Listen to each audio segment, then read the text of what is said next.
300 থেকে 700 ব্যাগের মতন মানুষকে সহযোগিতা করেছি, মানুষের মাধ্যমে দেওয়াতে পেরেছি, আলহামদুলিল্লাহ। আপনারা একটা সংগঠন চর্চা করেন, সংগঠন ব্যক্তি হন। একজন সংগঠনের লিডার কখনো আপনাকে বলবে না আমার পিছু পিছে করো, চুরি করো, চাঁদাবাজি করো, কখনোই বলবে না। যদি ভালো লাগে অবশ্যই সংগঠন চর্চা করবেন, যদি ভালো না লাগে করবেন না। আমি বলবো আপনি যদি চাইলে ভালো কাজ করতে পারবেন তাহলে ভালো কাজ করবেন, আর যদি ভালো কাজ করতে না পারেন তাহলে ক্ষতি করবেন না।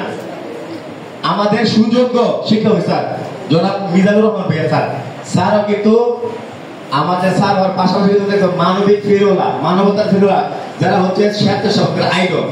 আপনারা হয়তো স্যারের কার্যক্রম দেখেন না, আমরা দেখি যারা আমরা কাজ করি। এরকম লিডারদের পিছনে যখন ঘুরবে সে আপনাকে প্রথমে বলবে তুমি পড়াশোনা করো, তারপর কাজ করো। পড়াশোনার ফাঁকে ফাঁকে যদি পড়ো, কাজ পড়াশোনার ফাঁকে ফাঁকে পারলে তখন কাজ করো, নাকি মানবিক কাজগুলো করো। তো আমি ছোট্ট একটা কথা বলবো, সেটা হচ্ছে আমাদের কাঁঠালে উচ্চ বিদ্যালয়ের একটা ছেলে আমাদের সাথে চলে সিফার এবং 10ম শ্রেণীতে পড়ে, খুবই মেধাবী স্টুডেন্ট। আমাদের কাঁঠালে মডেল স্কুল থেকে সে প্লে থেকে 5ম পাস করে তারপর কাঁঠালে উচ্চ বিদ্যালয়ে চলে গিয়েছে। তো তাকে একটা জিজ্ঞেস করলাম যে তুই মেট্রিক পরীক্ষাতে কি করবি? সে বলতেছে যে আমি দোয়া করবে, আমি যদি ইন্টারমিডিয়েট পাস করতে পারি তাহলে আমি আল্লাহ কবুল করলে আমি যদি চান্স পাই তাহলে ডাক্তার হবো। একজন ছেলের কতটুকু ইচ্ছা, মেট্রিকের পর ইন্টার কমপ্লিট করে তারপর ডাক্তার হওয়ার ইচ্ছা আছে তার। আমি তখন বললাম যে আমি ভাবছি তুই উত্তর দিবি, আমি বিদেশ চলে যাবো, আমি ভাবছি উত্তর দিব বিদেশ চলে যাবো। আর সেই জায়গায় সে বলতেছে যদি আল্লাহ কবুল করে ইন্টারমিডিয়েট কমপ্লিট করার পর আমি সুযোগ পাইলে ডাক্তার হবো। তা আমি বলতে চাই আসুন আমরা প্রতিজ্ঞা করি যে আমি পড়াশোনা করব।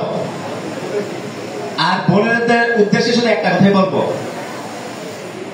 ইন্ডিয়ার কোন একটা বড় লোক, বড় অধিকারী মানুষ একটা কথা বলেছিল যে আমাকে একটা শিক্ষিত মা দাও, আমি একটা শিক্ষিত জাতি দিব। এখন ধরেন আপনার যদি 6-7 বিয়ে হয়ে যায়, আপনি কি শিক্ষিত হতে পারলেন? জি না। তাইলে আপনি কিভাবে জাতিকে শিক্ষা দিবেন? আপনার সন্তানকে আপনি কিভাবে শিক্ষা দিবেন? কারণ আপনি নিজেই তো 8 পাস করতে পারলেন না, মেট্রিক পাস করতে পারলেন না, তো আপনি কি শিক্ষা দিবেন? আজকে থেকে আসুন আমরা বলি আমাদের বাবা মাকে অন্ততপক্ষে আমাকে ইন্টারমিডিয়েট কমপ্লিট করার সুযোগ দাও, তারপর তোমাদের পছন্দের ছেলের সাথে আমি বিয়ে হবো। পারবেন না বলতে ইনশাআল্লাহ? আমি কাউন্সিলর সাথে একটা কথা বলতে চাই, আসলে যে কোনো প্রোগ্রামে হচ্ছে শুরুতে একটু অগোচর হয়ে থাকে, কিছু মনে করবেন না যে আমরা তিতাস সব দিক থেকে সুশৃঙ্খল, তার প্রমাণ কিন্তু আপনি পাচ্ছেন, এখন কিন্তু কোনো আওয়াজ হচ্ছে না। তো সকলের প্রতি ছিল কৃতজ্ঞ যে সকলে, আমি বলবো তারা যতক্ষণ থাকবে ওই সময় পর্যন্ত আপনারা নীরবতা বজায় রাখবেন। আর আমাকে সুযোগ দেওয়ার জন্য কথা বলার স্যারের প্রতি ছিল কৃতজ্ঞ, ধন্যবাদ। বশির আহমেদ সুমনকে চমৎকার করে কথা বলেছে। এ পর্বে